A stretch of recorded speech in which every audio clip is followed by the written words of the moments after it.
Hi எல்லாரும் எப்படி இருக்கீங்க? இன்னைக்கு டே 1 ஆஃப் மைசூர் ட்ரிப் தான் பார்க்க போகிறோம். இந்த Mysore trip 3 days 2 nights stay பண்ணலான்னு பிளான் பண்ணியிருந்தோம். பட் 2வது நாளே கிளம்பிட்டோம். ஏன்னு ரீசன் உங்களுக்கே தெரியும் வீடியோ பார்க்க பார்க்க. இன்னைக்கு பர்த்டே எல்லாரும் மேரி கிறிஸ்மஸ் சொல்லுங்க. Merry Christmas. நேத்துல இருந்து இப்படி தாங்க பண்றோம். போகிற வழியில் தங்கச்சி ஃபேமிலியும் பிக்கப் பண்ணிட்டோம். இன்றைக்கி இந்த மைசூர் ட்ரிப்பில் நாங்கள் என்னென்னலாம் அட்ராசிட்டிஸ் பண்ணோங்கிறத ஷேர் பண்ணியிருக்கிறேன். வீடியோவை ஸ்கிப் பண்ணாமல் பாருங்கள். ஃபர்ஸ்ட்டு சத்தியமங்கலம் பண்ணாரியம்மன் கோயிலில் நிறுத்தி கடவுளோட ஆசீர்வாதத்தை வாங்கிட்டு அங்கேருந்து கிளம்பிட்டோம். ஃபாரஸ்ட் ஏரியா ஸ்டார்ட் ஆகிடுச்சு. மான் இருக்குன்னு சொன்னாங்க, அதுதான் தேடிக்கிட்டே வரேன். லெஃப்ட் சைடு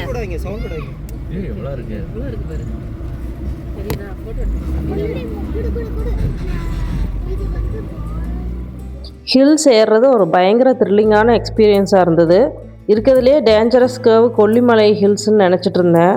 பட் இது ரொம்ப டேஞ்சரஸாக இருந்தது. நிறைய லாரி தான் வந்துக்கிட்டு இருந்தது. வர்ற லாரிகளாக நம்ம லெஃப்டில் போனால் அதுவும் லெஃப்ட்லேயே வந்துக்கிட்டு இருந்தது. அவங்களுக்கும் வேறு வழியில் லெஃப்டில் வந்து திரும்பினா தான் திரும்ப முடியும். வண்டி ஓட்டிட்டு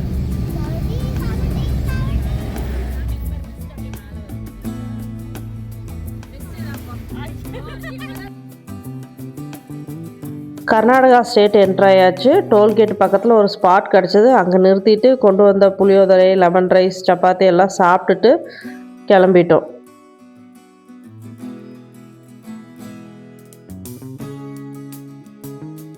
மைசூர் சிட்டி என்ட்ராயாச்சு. மெயின் சிட்டிலேயே பிஸியான ஏரியாலேயே மைசூர் மகாராஜா பேலஸ் இருக்குது. யோசிச்சு பார்த்தா என்னடா பேலஸ் முன்னாடி ஆட்டோ, பஸ்ஸு, காரெல்லாம் ஓடிட்டுருக்கு அப்படிங்கிற மாதிரி இருந்தது.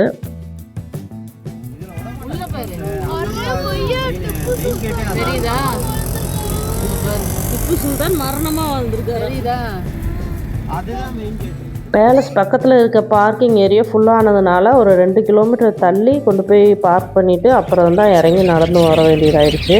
நாங்கள் சூஸ் பண்ண டைமிங் தப்பான டைமிங் போல் இருக்குது. Christmas new year weekend. So ஊரில் இருக்கவங்க எல்லாருமே மைசூரில் தான் இருக்கிற மாதிரி எங்களுக்கு ஒரு ஃபீல் ஆச்சு. இப்போ பேலஸ்குள்ளே என்ட்ராயாச்சு. பார்க்குறக்கே ரொம்ப அழகாக இருந்தது. இந்த பேலஸை சுற்றி பார்க்கும்போதே ஃபன்னியாக ஒரு பேக் ஸ்டோரி என் தங்கச்சி சொல்லிகிட்டே வந்தால் அதை உங்களுக்கு நான் ஷேர் பண்ணுறேன். இது வெறும் இமேஜினேஷன் தான், யாரும் சீரியஸாக எடுத்துக்க வேணாம். அது ஒன்றும் இல்லை, இந்த பேலஸே என் தங்கச்சியோடு தான். இவள் ராஜ பரம்பரையை சேர்ந்தவ அப்படின்னு சொல்லி இந்த 3 குழந்தைகளையும் ஏமாற்றிட்டு கதை சொல்லிட்டு வந்துட்டு இருந்தா. அதைத்தான் நான் உங்கள் கூட ஷேர் பண்ணுறேன்னு சொல்லியிருந்தேன். இப்போ பார்த்த இந்த கார்டனில் தான் என் தங்கச்சி ஈவினிங் ஆனால் வந்து விளையாண்டுருப்பாளாம். சும்மா சொல்லக்கூடாது, பேலஸ் பார்க்குறக்கு ரொம்ப அழகாக இருந்தது. நல்லா மெயின்டைன் பண்ணிட்டு வராங்க. என்ன, நாங்கள் போன டைம் ரொம்ப கூட்டங்கிறதுனால எதையுமே நின்று பார்த்து ஃபோட்டோ வீடியோ எடுக்க முடியல.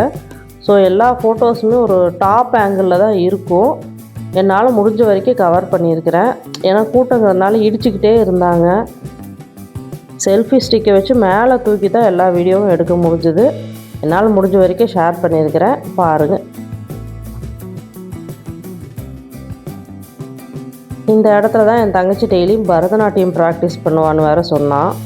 ராஜ பரம்பரை சேர்ந்தவங்கள இந்த மாதிரி எக்ஸ்ட்ரா கரிக்குலர் ஆக்டிவிட்டீஸ் எல்லாம் செய்வாங்க போல். கூட்டத்தை பாருங்கள். இதில் எங்கேங்க நின்று வீடியோ எடுக்க முடியும்? சுத்தமாக முடியல. ஸோ இதெல்லாம் என் தங்கச்சியோட ராஜ பரம்பரையை சேர்ந்த ஃபேமிலி மெம்பர்ஸ்ன்னு சொல்லிட்டு வந்தா. இது அவங்க பெரியம்மா, சித்தப்பா, அத்தை, மாமா அப்படியெல்லாம் சொல்லி ஏமாற்றிக்கிட்டே வந்தா. இந்த டூர் முடிகிற வரைக்கும் இதவே சொல்லி தான் ஏமாற்றிட்டு இருந்தா. ராணி அவங்க அம்மா, அந்த குழந்தை வந்து அவள் தான் அப்படிங்கிற மாதிரி சொல்லிகிட்டு இருந்தா. இதெல்லாம் ராஜ பரம்பரையை சேர்ந்தவங்க யூஸ் பண்ண திங்ஸ் எல்லாம் அப்படியே வச்சு ஷோகேஸ் பண்ணி வச்சுருந்தாங்க. மோஸ்ட்லி இன்விடேஷன்ஸ் மாதிரி இருந்தது. இந்த வீடியோ நல்லா ஃபாஸ்ட் ஃபார்வர்ட் பண்ணி தான் உங்களுக்கு காமிக்கிறேன். ரொம்ப இன்ச்சு பை இன்ச்சாக தான் ஸ்லோவாக தான் நகர்ந்து போயிட்டு இருந்தோம். இந்த லிஃப்ட்டு மேபி இந்த ஜென்ரேஷனில் இப்போ பண்ணியிருக்கலாம். இதெல்லாம் ராஜா காலத்தில் யூஸ் பண்ண சேர்ஸு. சீலிங்கெல்லாம் நல்லா வுட் ஒர்க்கோடு பார்க்குறக்கே அழகாக இருந்தது.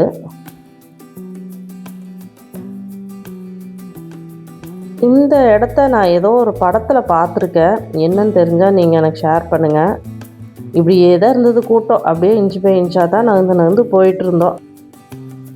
இது ராஜ பரம்பரையை சேர்ந்தவங்களாம் வணங்கின தெய்வங்களோட ஐடலெல்லாம் வச்சுருந்தாங்க.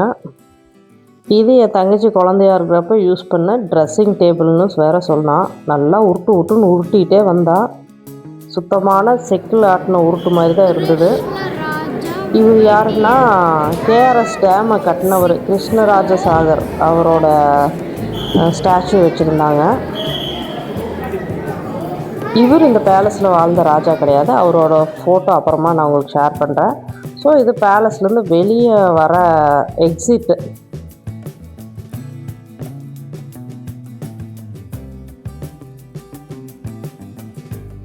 இது அரசவை போல் இந்த ராஜா மந்திரி எல்லா அமைச்சர்கள்லாம் உட்காந்து டிஸ்கஸ் பண்ணுவாங்களே அந்த இடம்னு நினைக்கிறேன். இந்த இடம் ரொம்ப அழகாக இருந்தது. இதுக்கு மேலே என்ட்ரன்ஸு ப்ரொஹிபிட்டடாக இருந்தது, உள்ளே விடலை.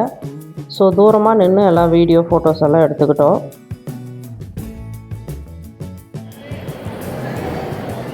இந்த இடத்துல நின்று தான் மகாராஜா மக்களெல்லாம் சந்திப்பார் அப்படிங்கிற மாதிரி போட்டிருக்கு.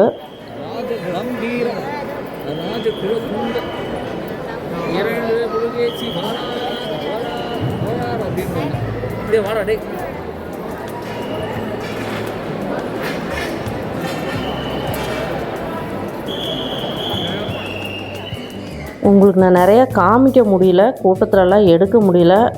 ஏதோ என்னால் முடிஞ்ச அளவுக்கு வீடியோ எடுத்திருக்கேன். இது ஆல்மோஸ்ட் நம்ம எக்ஸிட்டுக்கே வந்துட்டோம். பேலஸ் ரொம்ப பிரம்மாண்டமாக இருந்தது. பெரிய பெரிய மிரரெல்லாம் வச்சுருந்தாங்க. மெயினாக இதை ஸ்பெசிஃபிக்காக இந்த பேலஸில் என்ன ஸ்பெஷல்னு சொன்னால், இவ்வளோ கூட்டத்துலேயும் ஒரு துளி வேர்க்கலை, ரொம்ப கூலிங்காக இருந்தது. ஸோ அந்த காலத்துலேயே அந்த மாதிரி பில்ட் பண்ணி வச்சுருக்காங்க போல். இவர் தான் அந்த ராஜா, லாஸ்ட்டாக இந்த அரண்மனையில் வாழ்ந்த ராஜா. பாருங்கள் எவ்வளோ கூட்டம்னு. ஒரு நிமிஷம் குழந்தைகளை கையிலேருந்து விட்டுட்டோம்னா தொலைஞ்சு போயிடுவாங்க. ரொம்ப கேர்ஃபுல்லாக பார்த்து ஜாக்கிரதையாக கூட்டிகிட்டு வந்துட்டு இருந்தோம். இந்த ஷூ எதுக்கு இப்போ ஜூம் பண்ணி காமிப்பேன்னா, இதனோட விலை வெறும் 800 தான். ஆனால் சும்மா என் தங்கச்சிக்கிட்ட 4000 சொல்லி கழட்டி விட்டுட்டு வந்திருந்தோம். ஸோ எங்களுக்கு முன்னாடியே அவள் வெளியே வந்துட்டா. நாங்கள் வர வரைக்கும் அந்த ஷூவை பாதுகாத்துக்கிட்டு உட்காந்துக்கிட்டு இருந்தா. ஷூ பக்கத்துலேயே நின்று பார்த்துக்கிட்டு இருந்திருக்கா பாவம். 4000 ஷூன்னு நினச்சி நம்பிட்டா போல். கௌசி இப்போ என்ன சொன்னது சொல்லு. இதெல்லாம் எங்கள் சொத்து தான், எவ்வளோ வேணுமோ யூஸ் பண்ணிக்கணும். இந்த கூட வந்து என்ன சாரி எதாவது வேணும் எடுத்துக்கணும். உங்கள் அரண்மனையில் சாரியெல்லாம் விற்பீங்களா? நான் யூஸ் பண்ணிட்டு கொடுத்தது தான் இது. சின்ன வயசுல நீங்க இதெல்லாம் போட்டீங்களா? இல்லை, நான் படுக்க வைக்கிறதுக்காக கீழே போட்டோம். இங்கே பாரு அணியில் என் ஃப்ரெண்டு தான்.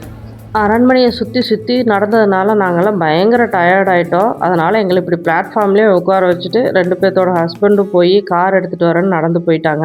ஏன்னா இங்கேருந்து இன்னும் 2 கிலோமீட்டர் நடந்து போகணும். ஸோ அடுத்தது பிருந்தாவன் கார்டனுக்கு நேராக வண்டியை விட்டுட்டோம். அங்கே போய் பார்த்தா இன்னும் ஷாக்கு. ஏதோ கார் மேனுஃபேக்சரிங் யூனிட்டில் இறங்கின மாதிரி ஒரு ஃபீல் ஆச்சு. சுற்றியும் அவ்வளோ காரு.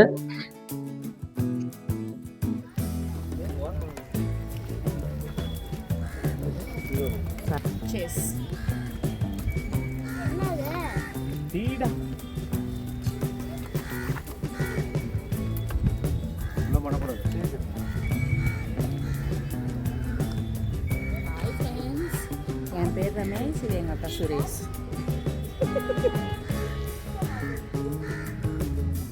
இங்கேயும் அதே கூட்டம்தான். ஒரு மாதிரி ஃப்ரீயாகவே இல்லை, ஒரு மாதிரி கன்ஜஸ்டடாக இருக்கிற மாதிரியே இருந்தது எங்கே போனாலும். ஸோ லீவுன்னு சொல்லிவிட்டு எல்லாரும் படையெடுத்து வந்துட்டாங்க போல். நேராக ஃபஸ்ட்டு மியூசிக்கல் ஃபவுண்டெயினுக்கு போயிட்டோம்.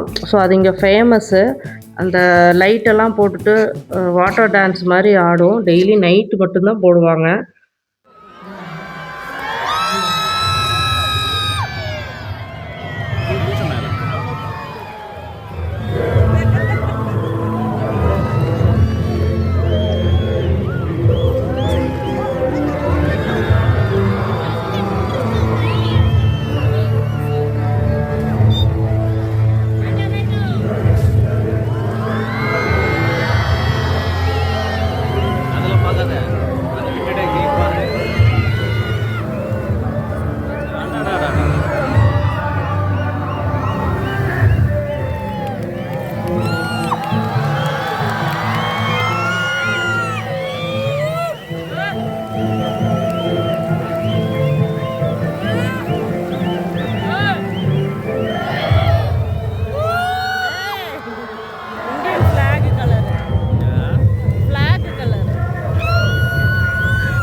அவ்வளோதான் 3 சாங்கு தான் போட்டாங்க. India is a highly populated கண்ட்ரின்னு எனக்கு இந்த இடத்துல தோணுச்சு. செம்ம ரஷ்ஷு.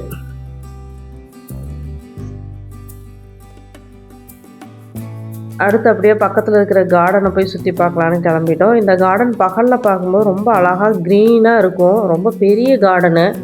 டேமு கார்டன் எல்லாமே ஒரே இது தான். பச்சை பசேல் இருக்கும் அப்படின்னு வந்து பார்த்தா சுற்றியும் எல்லாம் எல்லோ கலரில் தான் இருந்தது. லைட்டெல்லாம் போட்டு இதுவும் பார்க்கறதுக்கு நல்லா தான் இருந்தது. பட் அந்த வியூ டே டைமில் இது எப்படி இருக்குன்னு பார்க்கணுன்னு நினச்சேன். அதை நான் மிஸ் பண்ணிட்டேன். அப்படியே ரூமுக்கு வந்துட்டோம். ஸோ நாங்கள் ரூமெல்லாம் புக் பண்ணிவிட்டு வரல. நாங்கள் பாட்டுக்கு அப்படியே கிளம்பி வந்துட்டோம். போய் புக் பண்ணிக்கலான்னு டேமுக்கு பக்கத்துலேயே டார்மெட்ரி ரூம் மாதிரி எடுத்துட்டோம்.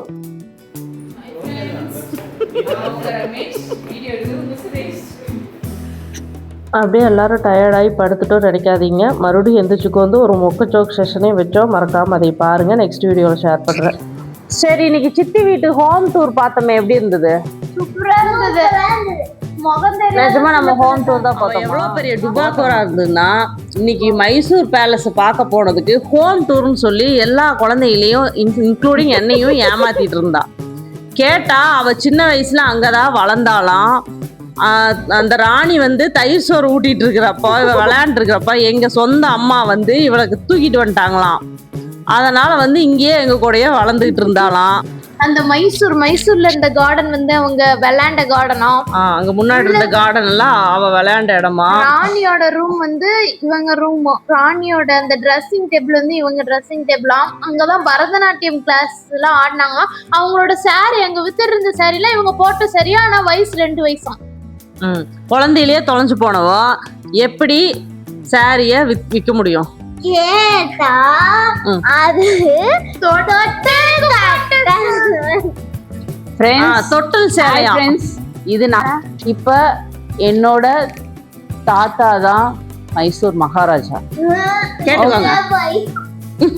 என் அப்பா என்னை தமிழ்நாட்டுக்கு தூக்கிட்டு வந்தங்காட்டி தான் மைசூருக்கும் கர்நாடகாவுக்கும் இவ்வளோ பெரிய வார் நடந்துட்டு இருக்கு. அதுக்கு மெயினான காரணமே நான் தான். அதனாலதான் இவ்வளோ நாள் நான் மைசூர் பக்கம் வராம இருந்தேன். ஸோ இப்போ வந்துட்டேன். இந்த வாரம் எங்க போய் முடியும்னு தெரியல, பார்க்கலாம். இதையெல்லாம் கேட்டு யாரும் என் சேனல்ல அன்சப்ஸ்கிரைப் பண்ணி பாத்தீங்களா? உண்மை இதுதான் உண்மை. எடிட் பண்ணிடுவேன். இதையெல்லாம் கேட்டு யாரும் என்னோட சேனல்ல அன்சப்ஸ்கிரைப் பண்ணிடாதீங்க.